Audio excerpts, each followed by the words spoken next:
पर आपको एक पैटर्न दिखाई देगा जिसे हम हेड एंड शोल्डर पैटर्न कहते हैं। प्राइस एक्शन के हिसाब से ये हेड हो गया और ये दोनों शोल्डर्स हैं। अब इसका जो नेक लाइन बनता है वो हमारा ट्रेंड लाइन ही बन रहा है। फ्रेंड्स, इस वीडियो में हम बात करेंगे सुइलोन एनर्जी लिमिटेड की। सुइलोन एनर्जी ने जितने कम टाइम में आपको खुशी दी थी, उतना ही सुइलोन एनर्जी अब सबको परेशान कर रहा है। साथ ही अब सुइलोन एनर्जी में कंटिन्यू गिरावट है, तो कोई भी सामने नहीं आ रहा है, कोई टारगेट नहीं बता रहे क्या होने वाला है नहीं होने वाला है, सारे के सारे पता नहीं कहाँ छुप गए हैं। लेकिन स्टॉक सही ऐसा नहीं है। जब गिरावट की बात होगी तब भी आपसे बात करेगा, जब स्टॉक में रैली रहेगी तब भी आपसे बात करेगा। पीछे के वीडियोस आप जाकर देख सकते हैं, वहां पर हमने कंटिन्यू कवर किया है और आज भी कवर करेंगे, क्योंकि सुइलोन एनर्जी में अब मुझे लग रहा है कि अब इसमें एक गेम और होने वाला है। क्योंकि अगर आप कैंडलस्टिक चार्ट पैटर्न पे जाके देखेंगे और हमने जो ट्रेंड लाइन मार्क किया हुआ है, स्टॉक ठीक ट्रेंड लाइन के ऊपर में आया हुआ है। और ये जो मूवमेंट आपको दिखाई दे रहा है ना, लास्ट वाला, ये मूवमेंट जब स्टॉक ट्रेंड लाइन के नीचे चला गया था तो इसे खींच के ऊपर किया गया है। मतलब ट्रेंड लाइन के ऊपर क्लोजिंग दिलवाई गई है। मतलब यहाँ पर प्रॉपर जो मुझे लगता है कि गेम चल रहा है, जितनी मेरी नॉलेज है उसके हिसाब से मुझे लगता है कि इसमें गेम चल रहा है। अब चलिए, एक महीने में अगर हम देखते हैं तो स्टॉक अभी भी ग्रीन जोन में दिखाई दे रहा है, मतलब 2% के रिटर्न में है। लेकिन एक महीने में बड़ी गिरावट स्टॉक के अंदर में हो चुकी है। जिन लोगों ने ऊपर में बाय किया होगा उनको बड़ा लॉस का सामना करना पड़ रहा है। लेकिन उन लोगों से मैं रिक्वेस्ट करूंगा कि आप अपने पेशेंस को बनाए रखिए। पेशेंस खोएंगे पूरा काम गड़बड़ हो जाएगा। चार्ट पैटर्न को समझिए, प्राइस एक्शन को समझिए, नहीं समझेंगे सब कुछ गड़बड़ हो जाएगा। अब इस चार्ट पैटर्न में आप देखिए स्टॉक ने कितनी अच्छी तेजी दिखाई है, लेकिन अभी इस लेवल में स्टॉक रुक रहा है। रुकने का मतलब क्या है ये हम चार्ट पैटर्न पे समझेंगे। आपसे रिक्वेस्ट है कि वीडियो को स्किप मत कीजिएगा, कंप्लीट देख लीजिएगा। चलिए, सबसे पहले हम नीचे आपको दिखा देते हैं कि यहाँ पर कोई भी ऐसी खबर नहीं है जो सुइलोन एनर्जी के लिए सोचने पर मजबूर करे। बिल्कुल न्यूट्रल सुइलोन एनर्जी चल रहा है। लेकिन चार्ट के ऊपर में कोई ऐसी मूवमेंट नजर नहीं आ रही है जिससे हम ये कह सके कि सुइलोन एनर्जी में अब कुछ हो सकता है। तो ये सारी बात हमें बताएगा प्राइस एक्शन, हमें बताएगा चार्ट पैटर्न। तो चलिए सीधे चलते हैं कैंडलस्टिक चार्ट पैटर्न पे और वहां से जो हमने पहले से मार्क करके रखा है उसके हिसाब से आगे क्या मूवमेंट होगी, क्या गेम हो सकती है, उसके बारे में बात करते हैं। सो फ्रेंड्स, फाइनली हम आ चुके हैं सुइलोन एनर्जी के one day candlestick chart pattern पे। देखिए, चार्ट पैटर्न को देख के आप परेशान मत होइए, क्योंकि ये जो जोन है इसमें सभी परेशान हैं। ये स्टॉक हमारे पास भी है, हम भी परेशान हैं। लेकिन परेशान हम केवल मूवमेंट के लिए हैं, क्योंकि हमने स्टॉक को बहुत सही टाइम पे पकड़ा था। 6 रुपये 35 पैसे के लेवल पर पकड़ा हुआ है, तो हमें बहुत ज़्यादा टेंशन नहीं है। लेकिन जो हमारे स्टॉक सही फैमिली के मेंबर्स हैं, उन्होंने बहुत लोगों ने ऊपर में बाय कर लिया है, जिन्हें टेंशन हो रही है। लेकिन इसमें इंपॉर्टेंट चीज़ मैं आपको दिखाऊंगा, उसे आप ध्यान से देखिएगा। यहाँ पर देखिए हो क्या रहा है। सबसे पहले जो लोग नए हैं उनको मैं बता देता हूँ कि ये जो ब्लैक कलर की जो 2 लाइनें आपको दिखाई दे रही हैं, ये लाइनें हमारी ट्रेंड लाइन है। मतलब स्टॉक इसी ट्रेंड लाइन के अंदर में मूव कर रहा है। और फाइनली आप यहाँ पर देखिए, इसके बारे में हमने पहले भी बात किया है, लेकिन नए लोगों को बताना जरूरी है ताकि उनको समझ में आए। यहाँ देखिए, ये कैंडल जो है यहाँ भी सपोर्ट पे आया था और एक किसे खींच के ऊपर ले जाया गया। मतलब जो हमारा 45 रुपये 50 पैसे का ये रेसिस्टेंस था, जो ब्लैक कलर की लाइन है, इसके ऊपर ले जाके क्लोजिंग दी। उसके बाद का कैंडल देखिए, उसके बाद का कैंडल ऊपर गया और 46 रुपये 85 पैसे के ऊपर में क्लोज किया।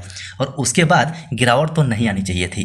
जैसा कैंडलस्टिक चार्ट पैटर्न बना हुआ है उसके हिसाब से गिरावट नहीं आनी चाहिए थी, स्टॉक को ऊपर निकलना था। लेकिन फाइनली यहाँ से जो मुझे लगता है कि यहाँ से दबाव देके स्टॉक को नीचे लाया गया। और आज का कैंडल ये देखिए, थोड़ा सा और बड़ा करता हूँ ताकि आपको आसानी से दिखाई दे।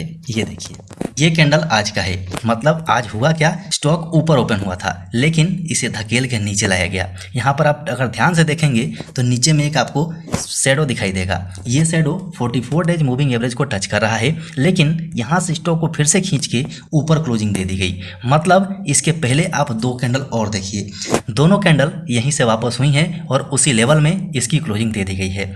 मतलब अब मुझे लगता है कि या तो स्टॉक यहाँ से कल या परसों के दिन बाहर निकलेगा, एक बड़ी सी कैंडल बनेगी और फिर से 45-50 के ऊपर क्लोज देगी, या फिर यहाँ से ब्रेकडाउन करवाया जाएगा और ब्रेकडाउन करवाने के बाद 42 रुपये 30 पैसे पे स्टॉक सपोर्ट लेगा और यहाँ से ये भागना शुरू करेगा। ऐसा मुझे लग रहा है, लेकिन आप लोग अपना एनालिसिस जरूर करते रहिएगा। जो मुझे लगेगा मैं आप तक पक्का शेयर करूँगा। जितनी मेरे पास नॉलेज है उस नॉलेज के हिसाब से मैं आपको जरूर बताऊँगा। लेकिन यहाँ पर कुछ इंडिकेटर्स हमारे हैं, उनको देखें तो RSI अभी 45 पे चला गया है, मतलब कि 50 के नीचे है। वॉल्यूम के अंदर में अच्छी खासी गिरावट है। है, लेकिन मूविंग एवरेज अभी भी बुलिश इंडिकेशन दे रहा है। कैंडलस्टिक पैटर्न के बारे में हम बात नहीं करेंगे, क्योंकि मुझे लगता है कि यहाँ पर क्लियरली गेम चल रहा है और ये गेम कभी भी पलटी मार सकता है, ध्यान रखिएगा, क्योंकि ये सारा गेम ही तो है। स्टॉक पहले एसएम लिस्ट 4 में था, 3 में आया, 2 में आया और 2 से फिर से वापस 4 में चला गया। तो ये सारा गेम ही तो है, बाकी कुछ नहीं है। स्टॉक बहुत स्ट्रांग है, स्टॉक के ऊपर में शक हम नहीं कर सकते। स्टॉक के पास ऑर्डर बुक बहुत ज़्यादा है, स्टॉक का फंडामेंटल सुधर रहा है, बहुत सारी चीज़ें हैं जो इसे मजबूत करती है। लेकिन ध्यान रखिएगा, हम हमेशा अपने एसएल को नहीं भूल सकते। इंपॉर्टेंट जो मेरे हिसाब से एसएल होगा वो 40 रुपये 25 पैसे का है, क्योंकि ये लेवल जब ब्रेक हो जाएगा मतलब ट्रेंड बदली हो जाएगा, यहाँ से डाउन ट्रेंड शुरू हो जाएगा। ध्यान रखिएगा, अगर आप पैटर्न के हिसाब से भी देखेंगे तो यहाँ पर आपको एक पैटर्न दिखाई देगा जिसे हम हेड एंड शोल्डर पैटर्न कहते हैं। प्राइस एक्शन के हिसाब से ये हेड हो गया और ये दोनों शोल्डर्स हैं। अब इसका जो नेक लाइन बनता है वो हमारा ट्रेंड लाइन ही बन रहा है, मतलब इस नेक लाइन को ब्रेक नहीं करना चाहिए। मतलब कि अगर प्राइस के हिसाब से देखें तो 4230 को ब्रेक नहीं करना चाहिए। इसे आप ध्यान में रख के चलिए, होल्ड करके चलिए, पेशेंस रखिए, घबराइए मत। जैसे ही यहाँ पर कोई पॉजिटिव सिग्नल मिलती है तो वहाँ पर आप एवरेज कर लीजिए अगर आपने ऊपर लेवल में बाय किया है तो, क्योंकि थोड़ा समय लेगा, लेकिन मुझे लगता है कि ये स्टॉक बहुत अच्छा रिटर्न आपको दे सकता है, ऑलरेडी दे भी चुका है। इसका आप रिटर्न देखेंगे तो बहुत कम टाइम में इसने बहुत अच्छा रिटर्न भी दिया हुआ है, देख सकते हैं। ये देखिए कितना अच्छा रिटर्न इसने दिया हुआ है। समथिंग 10 रुपये के आसपास से इसने भागना शुरू किया था और अभी के टाइम में 43 रुपये के आसपास है, लेकिन 50 भी इसने टच किया हुआ है। तो बहुत अच्छा रिटर्न दे दिया है और भी दे सकता है, लेकिन थोड़ा सा पेशेंस रखना पड़ेगा आपको, अपने एनालिसिस के ऊपर में भरोसा रखना पड़ेगा। सो फ्रेंड्स, ये बातें आप तक पहुंचाना जरूरी था, क्योंकि बहुत सारे लोग परेशान हो रहे थे। मुझे लगा कि ये एनालिसिस जरूर करना चाहिए, क्योंकि स्टॉक ऑलरेडी हमारे सपोर्ट के ऊपर में आकर रुका हुआ है। इसके पहले भी कई बार गेम्स हुए हैं, अभी भी हो सकते हैं, इसीलिए इंपॉर्टेंट लगा आप तक पहुंचाने के लिए। सो आशा है वीडियो पसंद आया होगा। पसंद आया हो तो दबा के लाइक कीजिए। लाइक करने में कंजूसी मत कीजिए, क्योंकि आपका लाइक ही हमें मोटिवेट करता है और हम आपके लिए अच्छा से अच्छा वीडियो बनाने की कोशिश करते हैं। सो फिर से याद दिला देता हूं, चैनल को सब्सक्राइब कर लीजिएगा, बेल आइकन को ऑन कर लीजिएगा। अभी के लिए वीडियो में इतना ही, फिर मिलते हैं दूसरे वीडियो में।